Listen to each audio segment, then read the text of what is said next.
Todos los casos que presentamos en este canal son sorprendentes por el delirante proceder de sus protagonistas, cuyos detalles salen de la imaginación del consciente promedio. Cada relato mantiene sus propias características aterradoras. Algunas veces, sus actores van creciendo con la intención de cometer tales actos y otros se pierden en el camino para que de un momento a otro comiencen con actitudes irracionales que los llevan a manchar la historia de la peor manera. El caso de Alexander Quinjoa es alarmante por la degradación mental paulatina que dio a relucir. El zombie de Maryland nos deja el aprendizaje de cuidar la salud en todo momento. Alexander Kimanthi Quinjoa nació el 23 de octubre de 1990 en Nairobi, la ciudad más grande de Kenia. Desde temprana edad, sus padres Anthony y Beatrice Quinjoa viajaron a Estados Unidos para asentar su residencia en Yucatán, Maryland. En dicho lugar nacería su hermano menor. El joven fue creciendo y su familia notaba una gran capacidad. Obtenía muy buenas calificaciones en la escuela desde niño. Los 4 miembros de la familia acudían a una iglesia ubicada a 1 kilómetro de su domicilio. Su padre, Anthony Quinjoa, fue un prominente estudiante en su natal Kenia. Cuando llegó a Norteamérica, ya contaba con su título profesional de física. Conforme pasaron los años, el hombre consiguió una plaza laboral en la Universidad Estatal Morgan, uno de los centros de estudios superiores más importantes en el área de la investigación en Baltimore, Maryland, el cual fue fundado desde 1867, cuya característica más sobresaliente fue que su enfoque principal era impartir educación a estudiantes específicamente afrodescendientes. El Dr. Quinjoa estaba cómodo en su centro de trabajo y agradecido con el país de las oportunidades por permitirle desempeñar sus labores para apoyar a su familia. Su hijo Alexander, para entonces de 18 años, era un estudiante sobresaliente, por lo cual aplicaría en la casa de estudios donde él trabajaba. Al joven no se le dificultó aprobar exámenes y demás requisitos para poder formar parte del plantel educativo. El portavoz de la universidad, Clinton Coleman, dijo que Alexander obtuvo un muy buen promedio y suficientes créditos para ser alumno sobresaliente en el otoño. Por esta razón, en el año 2008, él se convirtió en estudiante de ingeniería eléctrica. Los Xiolkouki, una familia que vivía a 2 casas de los Quinjoa, dijeron que ellos siempre fueron amistosos, pero mayormente reservados para sí mismos. Los describían como una familia muy agradable. Además, que uno de los maestros de Alexander, llamado Lawrence Walker Jr., dijo que era un estudiante dócil, siempre estaba sonriendo. Solía visitarle a su oficina para recibir asesoramiento profesional y platicar. El profesor dijo que realmente se preocupaba por su trabajo escolar y parecía que quería buscar buenos modelos a seguir. Los días marchaban normal en la vida de Alexander. En la universidad conoció a Joshua César, quien se convertiría en su mejor amigo. Ambos eran considerados estudiantes normales. César describía a su nueva amistad como un joven muy inteligente, capaz de encontrar piezas en Home Depot para crear inventos que se escapaban de la imaginación y de lo posible. Comenzaron a compartir diversas aficiones, jugaron PlayStation juntos, se organizaban para hacer ejercicio dentro del campus, pero de un momento a otro, Joshua César reconoció que Quinjoa mostró cambios preocupantes en su comportamiento, pese a la descripción que la gente cercana tenía de él y de su familia. A Quinjoa ya no le importaba el acondicionamiento físico. Decía cosas raras, tenía arrebatos, entraba en habitaciones del mismo campus solo para quedarse ahí parado inmóvil, se quedaba callado como si estuviera hipnotizado. Sus compañeros notaron raras estas conductas, pero ninguno se quejó a pesar de su intromisión repentina, y que en muchas de aquellas ocasiones la habitación estaba ocupada, por lo cual los hospedados se sorprendían de su atrevimiento. Alexander asustaba a todas las mujeres, ninguna lo encontraba atractivo, principalmente por no solo ser reservado, sino tener reacciones extrañas ante situaciones cotidianas. No sabían si su intención era hacerse el chistoso o simplemente era su forma de ser, pero a nadie le caía bien. Otros alumnos le preguntaban a Joshua por qué andaba con él, además de si era su amigo, pero el joven siempre reconoció su amistad, creyendo que solo se trataba de una etapa de Kinyua. Desafortunadamente, el fiel amigo identificaría el descenso del joven de origen keniano cuando comenzó a alucinar sobre eventos venideros, así como eventualmente crear un universo utópico oscuro. Alexander Kinyua creía que era un profeta con poderes secretos. Sentía que otras entidades le revelaron secretos sobre el origen del mundo. Esto lo llevó a escribir un extenso manuscrito sobre la historia de la humanidad. A su amigo le hablaba de una agenda reptil en la cual estos seres vendrían del espacio exterior para tomar el control del planeta. En sus relatos de fantasía, que él creía que eran revelaciones, siempre había personas de origen africano y en algunos casos incluía al Triángulo de las Bermudas. Esto no sería lo único preocupante en la vida de Alexander, puesto que dejó de asistir con su familia a la iglesia, por lo que desarrolló sus propias creencias espirituales. Esto no significa que se necesita acudir a una iglesia para creer en algo, sino que el joven comenzó a creer que tenía revelaciones que le podían ayudar a fundar su propia creencia. Él se autoproclamó medium espiritual dispuesto a ayudar a otros con sus supuestos dones. En una ocasión se autopercibió chamán, por lo que quemó incienso dentro de su casa para después salir y regresar con partes de animales para utilizarlos en sus rituales. En otro momento, llevó hasta su cuarto a un zorro sin vida. Esta situación, según él, era para practicar sus ejercicios religiosos. El joven recordó los actos en contra de la Embajada de Estados Unidos en Kenia, correspondientes al 7 de agosto de 1998, por lo que estuvo un tiempo profundamente afectado por la situación, así también como por lo sucedido en tiempos del huracán Katrina. Le preocupaba si su familia tenía un plan de escape, por lo que de esta manera decidió almacenar comida extra en su casa. Para ese tiempo ya era más callado, más reservado. Su madre, Beatriz Kinyua, indagó entre sus pertenencias creyendo que tal vez estaba consumiendo algo ilegal. Estas acciones la llevaron a descubrir su manuscrito sobre el origen de la vida. Rápido notaría que se trataba de algo delicado. Por esta razón, en enero, ella lo instó a buscar asesoramiento para sus problemas dentro de la universidad, recordando que él era un joven mayor de edad para ese momento, por lo que sus padres ya no podían tomar decisiones por él. En las galerías de fotos etiquetadas por Kinyua y posteadas en sus redes, lo muestran sonriendo y divirtiéndose en un evento de organización estudiantil del campo. En esa foto muestra una chaqueta para la Sociedad Nacional Pershing, que según su sitio web era una fraternidad para estudiantes en los programas del cuerpo de entrenamiento de la oficina de reserva.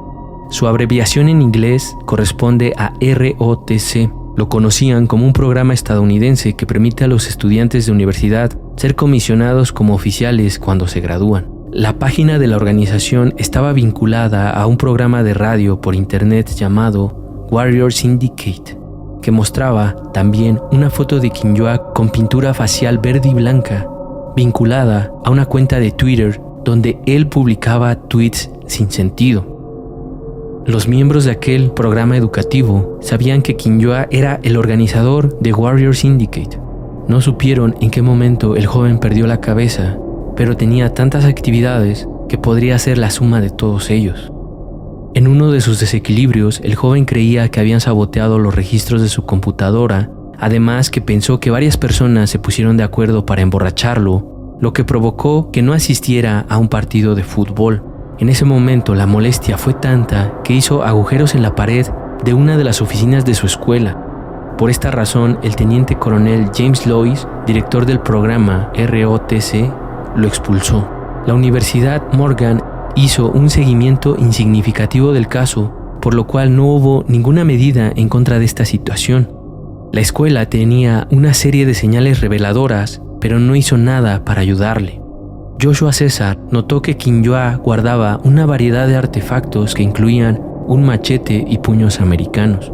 Además, el amigo notó que recientemente se había tatuado un portal en la parte superior de su cabeza, la cual había rasurado por hacerlo sentirse más espiritual.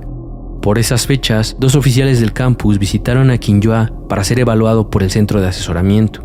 A principios de mayo, la policía recibió un informe de que un joven que coincidía con la descripción de Quinyua llevaba un objeto prohibido por el campus. Los oficiales lo rastrearon de inmediato hasta su habitación y buscaron aquel artefacto, pero no encontraron nada peligroso. Todo esto derivaría en algo catastrófico. El 19 de mayo, Quinyua tomó una siesta y escuchó voces que le decían que César era un soplón de la policía que iba a entregarlo por cargos inventados. Cuando éste se despertó, organizó una emboscada en contra de su único amigo dentro de su apartamento del campus. César dijo que estaba visitando a unos amigos que estaban a punto de graduarse, incluida una joven con quien había sido porrista del equipo de fútbol de su escuela secundaria en Nueva Jersey. Joshua subió al 3er piso y llamó a la puerta del apartamento 304. En este lugar se encontraban 8 estudiantes, todos pertenecientes al programa del que Alexander había sido expulsado. Cuando abrieron, el joven se percató que Quinyua estaba en una tipo charla con todos ellos. No era normal que un alumno expulsado aún esté dentro de aquellos cuartos. Lo que sucedió en realidad es que él estaba viviendo ahí porque había formado un grupo con varios alumnos que compartían sus ideales, pese a que esto no estaba permitido. Cuando Quinyua vio que su amigo estaba cerca, decidió tomar un bat de béisbol, el cual tenía alambre de púas en su alrededor, para comenzar a golpearle. Joshua no lo vio venir, por lo que cayó al suelo inconsciente y 2 de sus amigos corrieron para ayudarlo. Pasaron 10 minutos para que recobrara la conciencia y de esta forma le contaran lo ocurrido. Lo llevaron al hospital y ahí le notificaron que tenía una fractura de cráneo, un hombro roto y había quedado ciego del ojo izquierdo. Los médicos le dijeron que no era posible que recuperara la vista.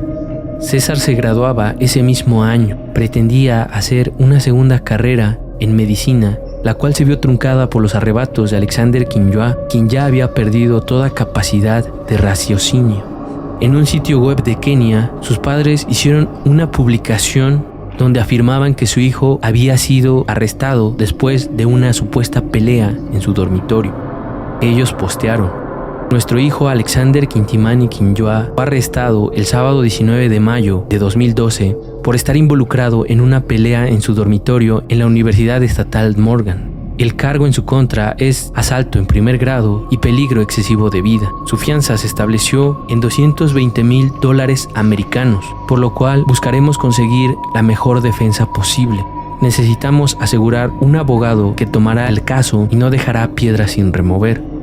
Los padres del joven tenían una gran capacidad económica, por lo cual, al ser investigado y detenido por la policía, quedaría en libertad tras pagar la fianza. Ni sus familiares ni sus maestros notaron la decadencia mental del joven. Las señales eran específicas, pero a veces las labores no permiten enfocar la mirada hacia las necesidades de los propios miembros de familia. Sus redes sociales contaban la realidad que estaba viviendo.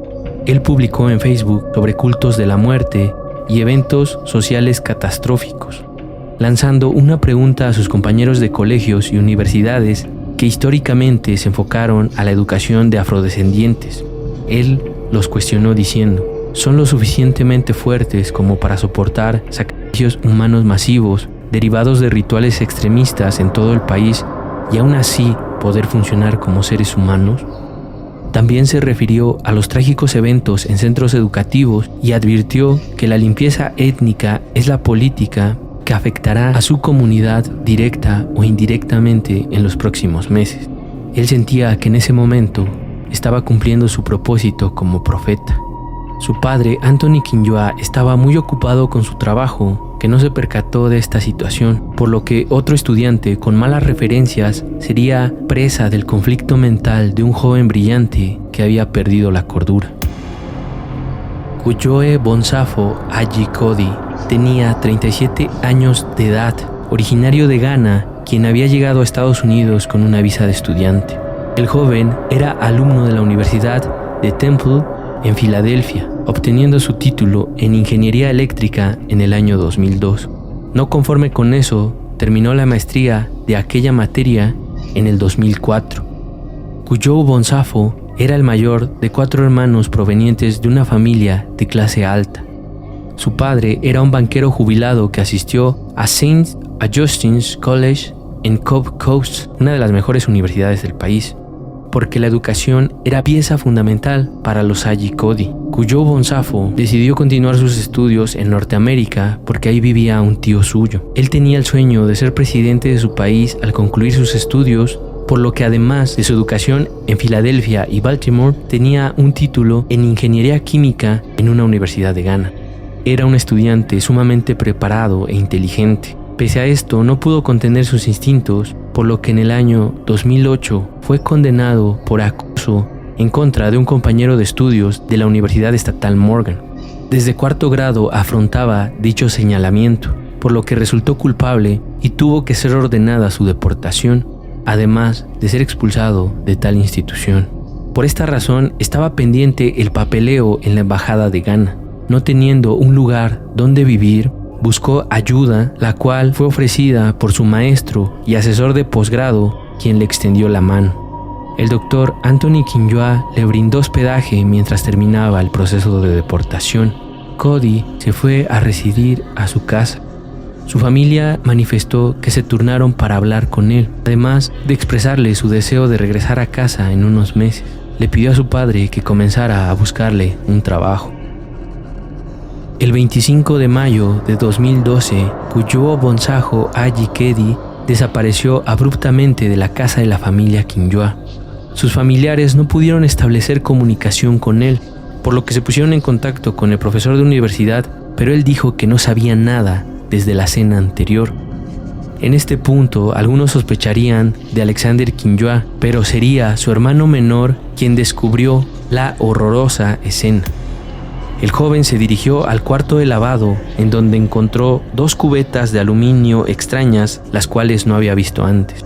Se dio cuenta que estaban tapadas con una manta en la parte superior. Al levantarla, casi caía de la impresión.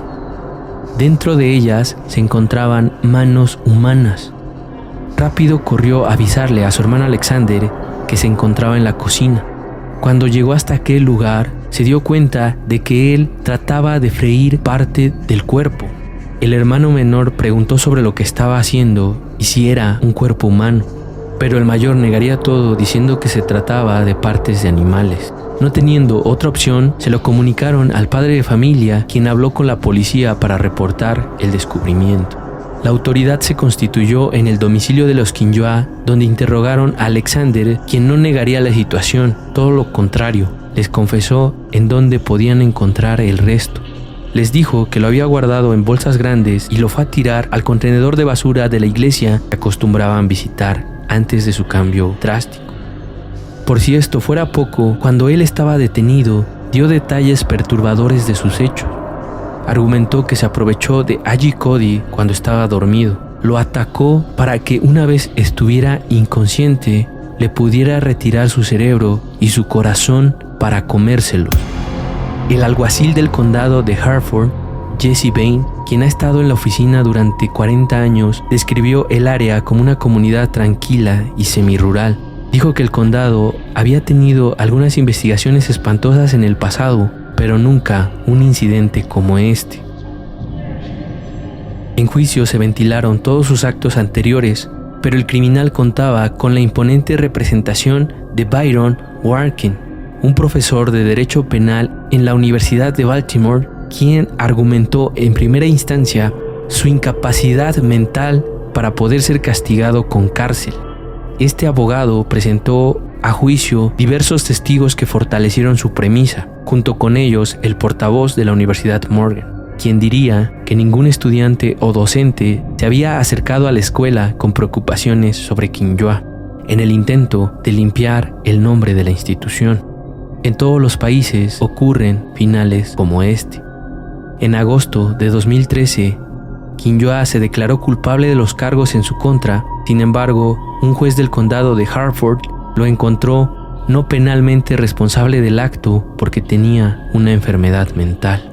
Una psiquiatra comprobó que Kinjoa sufría de esquizofrenia paranoide y que creía sinceramente que los extraterrestres reptil estaban a punto de invadir la Tierra y destruir a la humanidad. El joven keniano evitó la prisión pero fue enviado a un centro de seguro mental donde permanecerá indefinidamente. No será liberado hasta que un juez considere que ya no es un peligro para la sociedad, un escenario que pudiera nunca suceder. Durante el juicio, la familia Quinjoa no dio declaraciones sobre los hechos.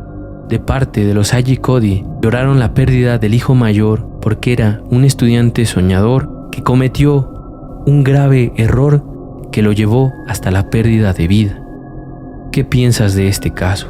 Les hago saber a todos los suscriptores del canal que ya se activó el botón unirse para que ustedes puedan volverse miembros mediante una aportación módica mensual con la que pueden ayudar a crecer a este canal. Este canal persiste gracias a su apoyo, a sus vistas, a sus likes, a sus comentarios, y es muy importante si alguno de ustedes quiere apoyar de otra forma.